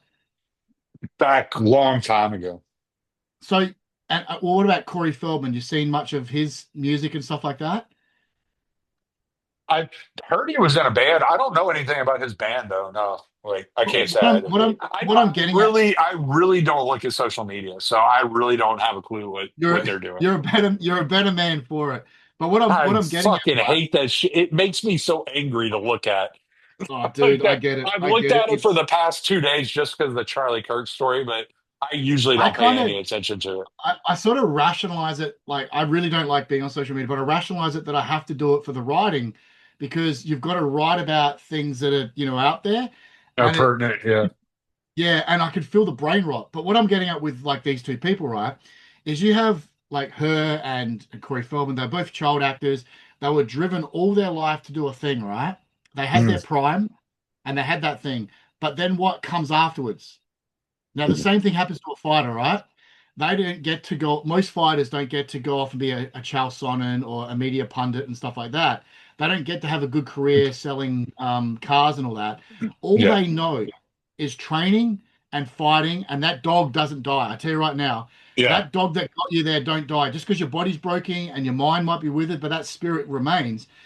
And so what happens is you want to do it. And then when people say, oh, you can't do it anymore, well, then you might get someone that takes a long walk in the desert with a bottle of Jack Daniels because Yeah. it's just as dark. And so the reality that fans have to also come to understand with their sports is something that's tremendously dangerous to the human spirit and the human body and the human mind. And that's what makes it fascinating. People watch car racing because there is danger. They watch football because someone might actually get a broken injury, as well as we don't want that. Well, most healthy people don't want that. Like, I don't want to watch a kickboxing fight and see a guy's leg snap, right? I don't like Yeah. watching graphic knockouts. But that's a potential that can happen that we know as fans when we're watching that. And the reality is that you're going to have guys that hold on too long. And that's tragic. And that is the bittersweetness of sports and combat sports. Now, Dana White saying you can't fight on my show is his right. But Chuck Liddell still fought on another show, which sucked because I didn't want to see it. And I think when it comes to a lot of these combat athletes and athletes in general, it's what they're doing in the background, like the cocaine, the cutting weight, the drugs, the partying, that also contributes to the damage of their brains and their body. That being said, getting punched all the time in training and getting punched all the time in the ring doesn't do good things for your brain. We know I that. would think But I would think wouldn't you say that sparring is worse for the fighter than the actual fight? depends on the sparring. Like if you watch if you watch Vanderlei Silva when he chucks his tantrums and he goes to war with some dudes, that ain't Uh-huh. healthy sparring. Like Yeah. I think that type of sparring is not good. Like you you want to see some good sparring. Watch someone like George Foreman when he's sparring and he's tapping the body and he's practicing movement and all that. He can whack. He can take a solid shot. But Right, right, right. I suspect there's a reason for his longevity. I think Muhammad Ali lost his brain and his health more from the exhibitions he did because he did lots of exhibitions and more Right. from the hard sparring he did. Like if you watch some of the hard sparring where he'll bring in the young hot talent of America and in boxing, and he'll do hard rounds with them, and he'll let them bash his body, and he'll go to war with them, and he's doing that in sparring sessions for free, and he's paying his sparring partners. He does more damage to a human being than anything else. But that's not everyone, because some of us learn that sparring doesn't have to be hard Well, all the time. my logic is if you're using like 16-ounce gloves in sparring, which is what most of these guys are using in sparring, or 16-ounce gloves, and you're hitting it like let's say 50, 75%, then your head is taking more shots. Whereas with a 4-ounce glove in a fight, Definitely. you're getting the full blow. You're going out quick, and so you're And not also, taking the damage over and over and over again. and the other thing about sparring Because versus I know, fighting like, is, I'm sorry, I was just gonna say because I know, like Sean Strickland, like he spars daily, like, yeah, and it's kind of like that can't be good for you to do every no, day. it's not. No, it isn't. It isn't. I don't think it is. But also the other thing with sparring versus fighting, right? So if I get in and have a fight, Mm. I can win that or lose that in the first 30 seconds or in 5 rounds. So there's an outcome to fighting, and it's dynamic, it's fast. You generally take less damage because there's an outcome. When it comes to sparring, there's no outcome in the sense that it's the purpose of sparring is training. So if you and I are sparring, right, and you want to work on your takedown game, we're moving around sparring and all that, and you're going to hit takedowns on me because you want to get your takedown game up, right? So we're doing that for 10 rounds. So we're taking damage because we've created an artificial situation where we're practicing. So even if it's just move practice, like me throwing a jab, hitting a single, hitting a tackle, and running down, the move practice, there's injuries for both of us. Like our shoulders, our hips, our back. Right, right, right, right, right. Whereas when it's fighting, you and I, like we're you're going to throw that jab, you're going to throw that cross, you're going to run that tackle, get the guy, put him on the ground, armbar, rear choke. You win. No injuries, Mm. maybe. Whereas Yeah, yeah, yeah. sparring, training, you're doing that twice a day, the training, and you might be sparring twice a week. You got to your weight out if you're cutting, you got to worry about your strength and conditioning, you got to worry about all that other stuff. And then blokes like us, we've got to work. So we've got to work as well, and that's where the injuries come in spot in training. But then I think the other reality of fighting is immediately afterwards, and I've seen this with young kids that I coach. They've just had a really hard kickboxing fight. They got fucking blood coming out of their noses. They're mild concussion. They got cuts. They're taking tramadol. They're taking codeine. They're taking Nurofen. They're doing shots of fucking vodka cruises. They might be doing some lines. They're doing all this sort of stuff, and that's not good on the body, and that's not good on the mind. So I think, So what happens? What happens with let's just say Tony Ferguson for example, because that was one of the most extreme drop offs I've ever seen in my life. yeah, He had won I think, 12. What I think he won 12 fights in a row. yeah, He was like, and he got scheduled to fight Khabib twice, and both fights fell out. yeah. Then he fought Justin Gaethje, and Justin Gaethje beat the ever living fuck out of Tony Ferguson for fucking what was it, a 3 round or five? I want to say it was a 3 round fight. Tony never went out. The fight was, but I mean, at any time the ref could have stepped in and stopped that fight because Yeah, Tony wasn't fighting back. It was just Justin it was Gaethje just ugly. putting an ass Yeah, whipping on him. Then it was an execution. the next fight he fights Michael Chandler. Now he's beating Michael Chandler for 2 rounds until Michael Chandler catches him with that front kick under the jaw, which turns his head into a chicken nugget. Yeah. From that moment forward, Tony Ferguson was never the same. He was No. never. Now, was that mental, or was Uh, he actually damaged that badly that he lost his timing, his speed, everything just went in that quickly? I think it differs for every person, but that's a good question. I think what happens is sometimes we like have that peak, right? Like what makes someone great is longevity and consistency. That's why it's a precious thing. Like say you take Joe Frazier versus Muhammad Ali, right? Mhm. Their super fight in 71, that was Joe Frazier's peak. He was he declined afterwards. He had like that 15 round war that he had with Ali, the preparation for it, and the 15 rounds of brutal dominance that he put on Ali, that bled him. That bled him dry. He still had a career afterwards, but he was arguably less for it, like as a fighter. And I feel in all combat sports, some people they might overtrain too much for a compressed amount of time. Then they have that one moment, and then that's it. That's what makes great. That's what makes a Larry Holmes or a Anderson Silva and all that, or George St. Pierre. What John makes them so great? Jones, Yeah, right? John Jones, Yeah, exactly. yeah. Despite all of his controversies, he's still there. That's what makes him Just so great. one of the. I mean, even Daniel Cormier, still to this day, Daniel Cormier hates John Jones because of their back and forth. But he says up to this day, if you want one American fighter to win a fight, John Jones will win the fight. Yeah, Like exactly. And that's you can never hypertrophy. count John Jones out, you know? No, you can't. And we've seen that. But I think it's like, why is it that some people, like as a pitcher, can throw so many balls without fucking their arm, and then others have a short career? And it's the Mm, same with musicians. Like, why is it that you'll get someone like a Tom Waits or whatever else, their voice goes, or even Miley Cyrus, their voice goes, and then others will still sing as well as they did through most of their career. I think it's just that some people are just genetically gifted to a degree.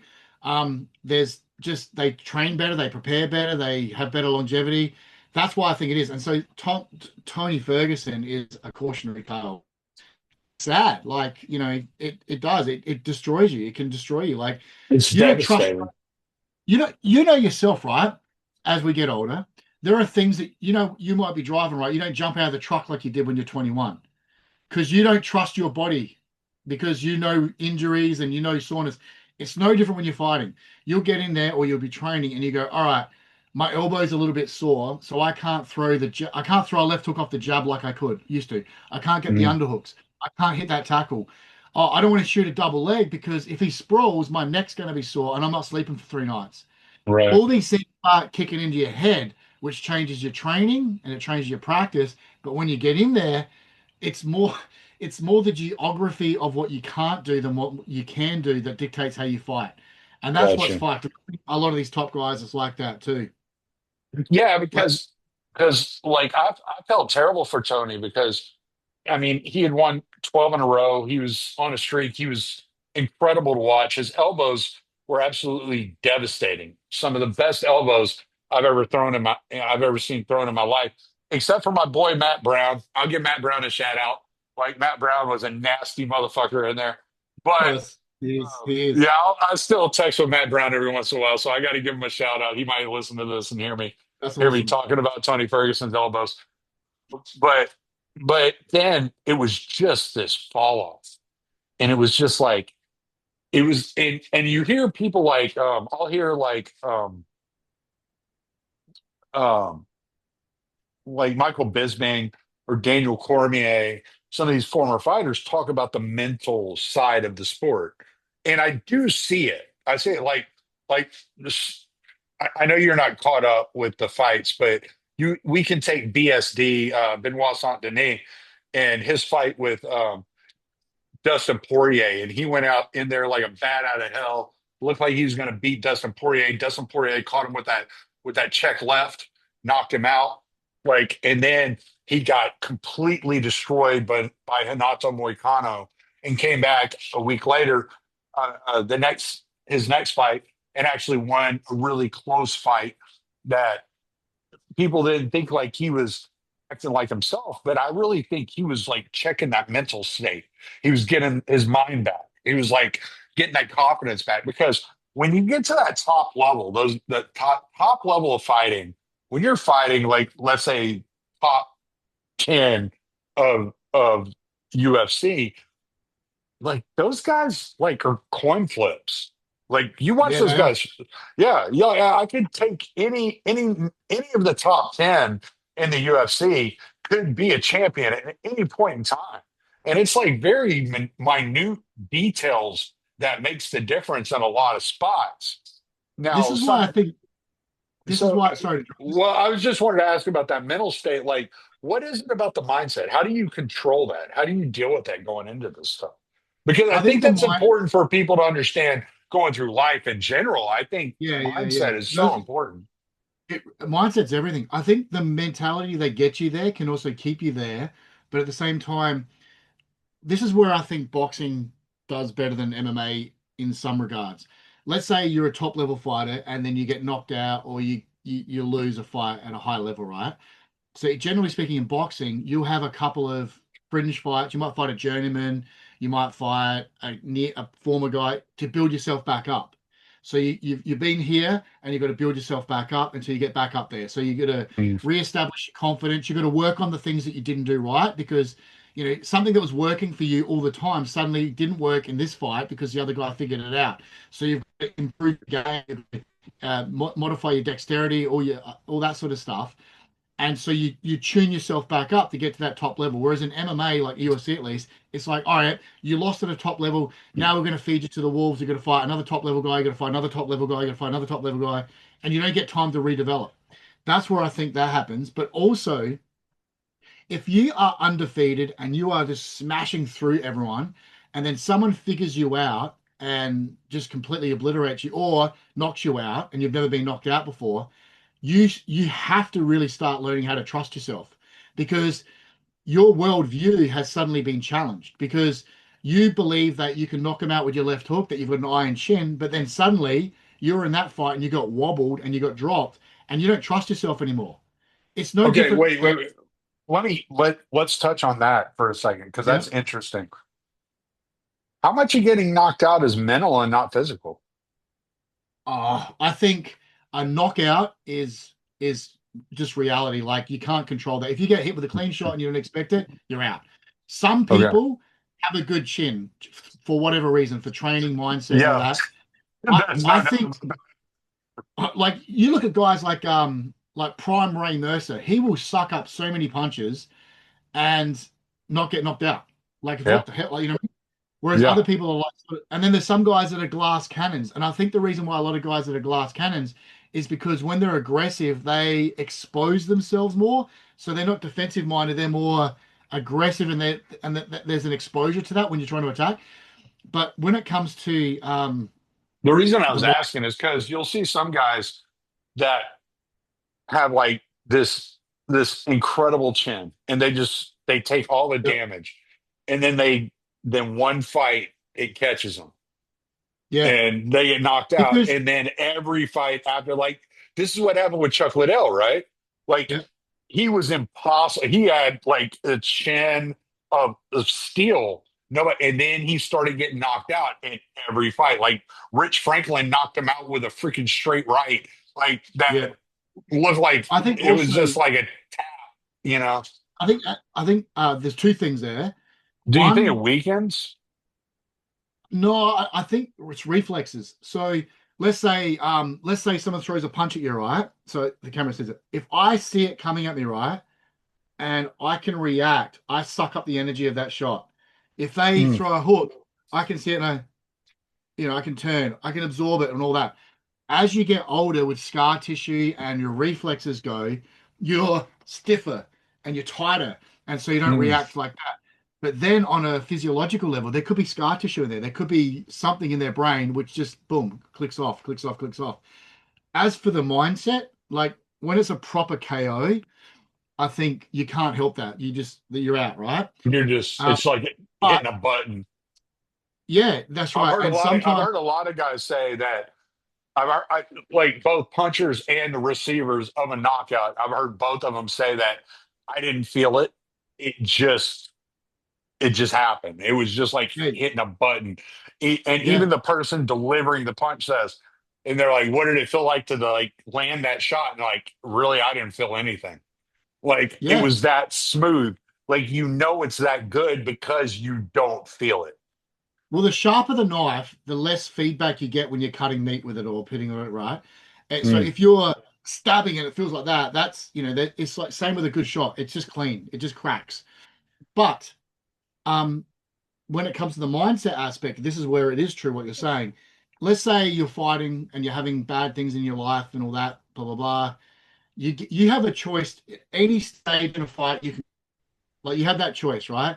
That is in your mind. So if you get in there and you're getting frustrated, Roberto Duran versus Ray Leonard in the second fight, the no muss fight, you're getting frustrated. You just go, yeah, no more, no more, I quit.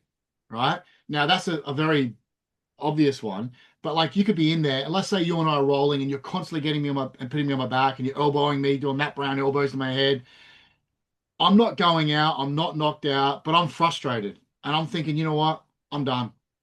You can make that decision. Mm.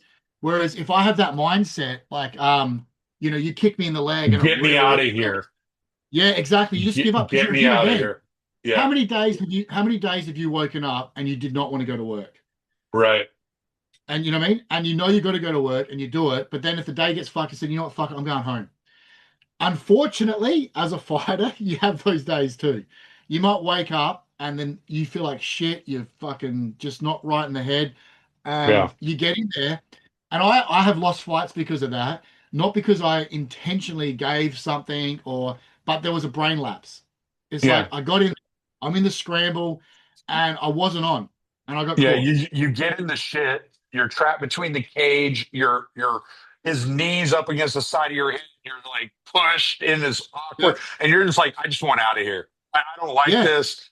Get me the Yep. fuck out of this. Like, and you And can't and find a you way out because this guy's so good, so skilled. He's a puzzle you can't quite solve. Like, just get me out of this.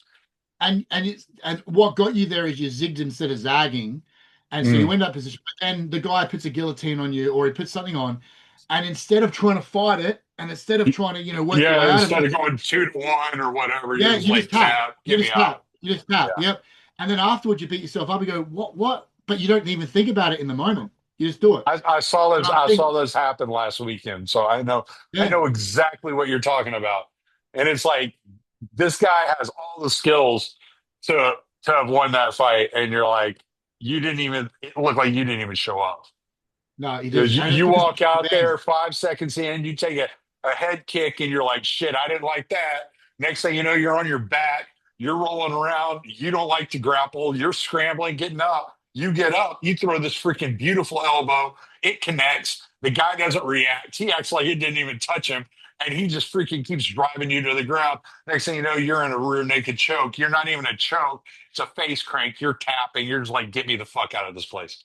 Well, and you know what? There's another element to it for you as well. So there's a degree of sometimes with males, we have a degree of fatalism, right? So one of my mates, we went over to Melbourne, 2021, 2022, I reckon it was, and he's a professional middleweight, light heavyweight he is, right? So he just broke up with his missus the week of the fight. He rocks up to the gym. We're doing the I was his coach. We're doing the work, and I can see he's fucked, right? He's in a really bad place. So my job now is not to work on footwork and head movement, is to just keep his mindset on. We get to Melbourne, heap of paperwork issues, all this sort of crap, and he's checked out. He's getting frustrated, all that stuff. We get to the venue, wrap his hands, we get him in the cage, and I can see he's just not on, right? So instead of moving and circling and keeping him away from the guy, he stands in the middle of the ring, plants his feet, swings for a big shot. The guy runs him, tackles him, puts him on the ground. Then he lays in half guard for the first round, doesn't try to escape it, doesn't try to do anything. He eats elbows and punches. He comes back to the corner, does it again, does it again. And it's because he was punishing himself for, breaking up with his missus or whatever. He didn't care. He went the distance. After the fight, he had all this relief. He was all happy and relieved and all that. For whatever reason, himself in his own mindset, he needed to be bashed. He wanted to be Mm. bashed. He wanted to lose. And that is something else that fighters do. Like we're not privy to what's going on in their life. So we watch them and go, fuck, man, Tommy's normally better than this. Why is he not using all these skills that he's got? Because Yeah. you just had a blow up with your missus. And all you're thinking Yeah, about that. and we don't think about all that stuff when you're a spectator and you see like these names pop up, you're like, holy shit, it's coming up like 3 months ahead of time. You see that Carlos Prates is about to fight freaking who's he fighting next? God, was Leon Edwards in Yep. November, and you're like, that's gonna be a killer fight. But Carlos Prates may not be on for whatever reason. He Yeah. may just And have then had a bad fucking breakup, and he may and let's just like say mentally, he's just not there. and let's say you're getting paid 10 grand for that fight, right? Most people say, well, he should turn up, he's getting paid 10 grand. Well, no, he's getting paid 10 grand for the 6 weeks of training beforehand and the weeks of rehab and recovery thereafter. So it's not just the 2 days he's at the venue where he's got to do the medicals and all Mm, that bullshit, yeah. and then waiting around, and then the not then where he's got to be there 6 to 7 hours before the fight occurs. He's got to warm up. He's got to get in that cage. He's got to fight. Then he's got to do the post-fight bullshit, the presser, Hmm. and all that. He's not getting paid 10 grand for the weekend. He's getting paid 10 grand for the weeks before and after. But on top of that, how many people turn up to their job for 25 bucks an hour or whatever they're getting paid, and they don't even do their job that day? Yeah. They wander around, they're sitting on the toilet on their phone, they're being shit to their customers and all that. Now, when it's a fighter and athlete, everyone sees it because it's a public moment, Yeah, and then they think, it's "Well, out I there. paid Yeah, money for this." Yeah, and that's assuming he's even getting 10 grand. My mate, he got paid probably 300-400 bucks. You know what I mean? Like, and he's got to pay money for his boxing license or his fighter's license. So yeah, we're human beings, and not everyone is getting paid John Jones money or Jake Paul money for that matter. yeah. You're getting Conor blokes McGregor. who are Yeah, working, yeah. and they're no different to you and I. Like they're working a 9 to 5, well not 9 to 5, but they're working like a trade job or a physical job. Some of them are like, yeah, Yeah, like what's the guy's name? He's a 125-pound champion. Oh, I can't think of his name. I feel bad. He's good. I just can't think of yeah, his name. I can see his face. I just can't think of his name. But he was driving Uber Eats until he won the yeah, freaking title. Yeah, yeah. like yeah, like he was. That's what he was doing. That's how he was paying the bills. He was paying the bills through Uber Eats and won the title. And now they're calling him Pantoja. There you go, Alejandro Pantoja, and they're And calling him also, and they're saying he might be like the greatest fighter at 125 since Mighty Mouse. And Mighty yeah, Mouse was a monster. You it's know, fucking awesome. yeah. And it's So true. And the thing is, right, for every guy that is making the big top tier money, most of them aren't making that much money. And then on top of that, it's like they've got to pay state, they've got to pay federal taxes, they've got to pay all the medical costs, they yeah, got to pay where the and they got to pay the management taxes for costs. wherever they're fighting at. Like, Yeah, I know. yeah, it's So fucking my mate, crazy. when he fought UFC, right? And he's from Australia. So he goes over to America, he fights. I think he gets like I don't know, 45 grand with the win bonus, right? So he's got to pay American state taxes, he's got to pay American federal taxes, and then he's got to pay Australian federal taxes. So his money that he was making wasn't coming from fighting, it was It's like sponsorship deals. he takes like 20% of his check. It was something like that. It's So most of insane. these, I know, so most of these Then he's guys, got to pay his coaches, his yeah. trainer. He's got to pay all Yeah. that. Yeah, that's So when I insanity. was over there, when I was over there as his sparring partner, he was paying me as a sparring partner, not through his UFC money, but through sponsorship money. So these Hmm. guys had to get good sponsors, and not everyone was getting good sponsors. And that's when that Reebok deal came through, and it fucking just ruined it for the Oh, fighters. that killed everybody. Yeah. Because like people like fans will go on the websites and they'll go, "Oh, how much does such and such make for this fight?" That's the gross pay. Like that gross pay is like you know, it's such what they get is such a minor thing. And then on top of that, like I said before, it's not just how much they're getting paid for when they're at the venue fighting that dude. There's the weeks leading up. There's all the presses, there's all the training, there's all that bullshit, and then the weeks afterwards, because most fighters at a high level now, they don't get medical clearance until 2, 3 months after. So they're not allowed to fight, on short-term notice anymore, like well they could. So they can't even make extra money doing that. Yeah. So yeah, there's a lot of people making money from fighting, but it ain't the fighters. Well, I mean, some of them are. I mean, but you got to Yeah, be the top of the top.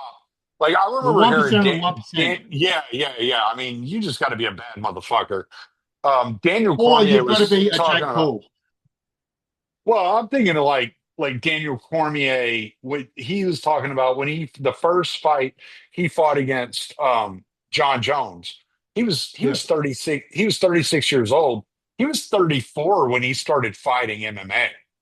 Like yeah, he was a wrestler before that. That's all he had ever done. right, And yeah, he didn't start fighting MMA until he was in his 30s.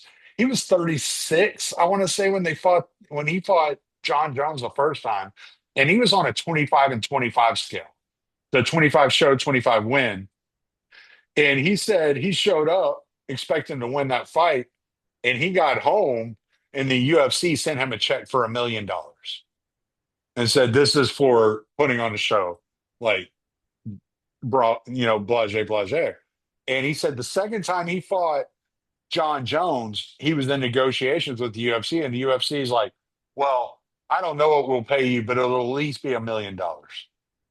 And so, even though his fight scale was at 45 or 55 or whatever it was at the time, they went ahead and compensated him up to $1 million for right. fighting that fight.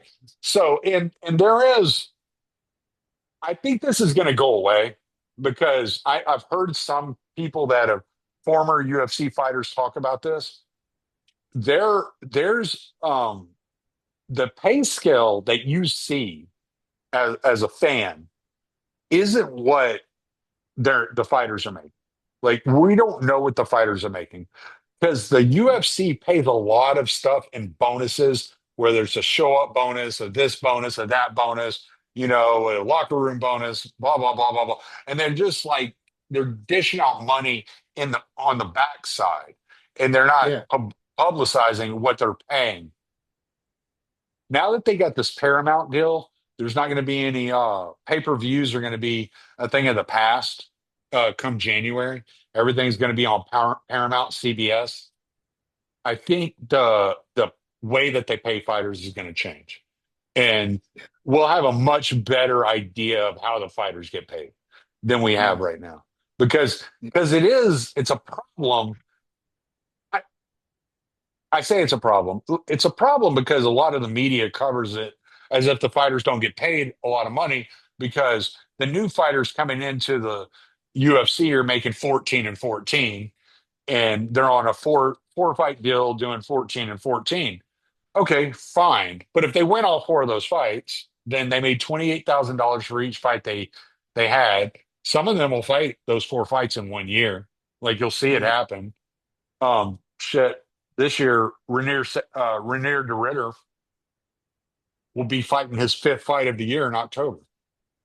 So some of these guys are fighting a lot. Not saying that's good for your body. Not saying that I suggest it, I think you're but supposed to, when you're young, get those fights in faster. get them in. Yeah, Yeah, fight as much. Like Josh Thompson always says, like his biggest regret of his career is not fighting more. He's like, I should have yeah, fought more. He's like, I same. got better when I fought. He's like, I Yeah, didn't same. get better training. I got Yeah, better when I fought. and it's not, and there's so many extenuating circumstances. You might get injured. You might have a show where the opponent gets injured. So you'll be training. Like I'd probably train for like two times the amount of times I fought. So for fights that fell through for whatever reason. Right, And right, it, right. and then you got to take fights on short notice, like on a day's notice or 2 days notice or a week's notice, because you just want to stay active, but it's really hard to do.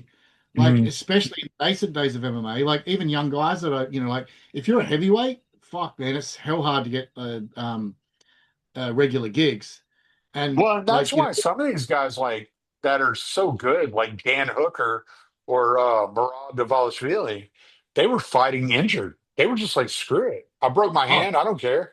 Like I I'll fought, fight, I'll go into a fight with a broken hand. I'll figure it out. You know? I have fought injured. I've definitely fought injured, and I've masked. I've had a flu. I've fought with a broken foot. I've fought with like breaks Yeah. because you got it, and that was for peanuts. Right. That wasn't even for, like the money that we're talking about right now. That was for like whatever. That's because you don't want to, you want to fight. You Yeah. want to get in there. And Yeah. I know friends that have fought with a lot worse. And it's you got to. Yeah. I mean, like like one of the funniest things I ever saw was Dan Hooker versus Jalen Turner. And he's fighting Jalen Turner in that first round. Jalen Turner is just beating the shit out of Dan Hooker. Dan Hooker doesn't look like he has a chance in the world. And it's like, man, Dan, like we all know you're a dog, dude. Like, what are you doing? And then I like know. I think there was like a minute left in that first round, and Jalen Turner threw a head kick, and Dan Hooker blocked it, and it caught him right on the forearm. Well, it snapped his forearm. It broke his forearm. Second, third round, Dan Hooker beat the fuck out of Jalen Turner with that broken arm. Yeah, It was like he needed to get hurt before he turned it on. It's like it's crazy. it's just a maniac. It reminds me of was it Rich Franklin and Kung Lee when the forearm breaks? Was it Rich Franklin and Kung Lee that fight happened? Yeah, yeah, yeah, yeah, yeah. I think Yeah. so. Yeah, Oh, that was yeah, horrible. yeah, Yeah. dude. Yeah, no, but And nobody during the knew fight, his. he's Yeah, decking it. well, he's standing there at the end of the fight, and he's like holding his arm next to him. And Joe Rogan said something about it. He goes, looks like you hurt your arm there." He goes, it's just a scratch." I have to go, Tommy. I have to go. I have to dash off, unfortunately. Yeah, I got to get to bed soon. I got to get up for work Oh at yeah, 4 in what the time is it morning. there? What time is it It's there? 9:45. Okay, fair enough. Yeah, yeah. I got to get up at 4 in the morning. So, I don't miss those days. all right, Good brother. luck. Well, plug No what you worries. got to Thank you so plug. much, Tom. Yeah, Sam. I'm read the Institute, Libertarian Institute. There you go. All right, brother. I appreciate you. I'm going to stop the recording. Likewise, mate. Take care. Get some sleep. Thanks a lot. Yes, sir. Later.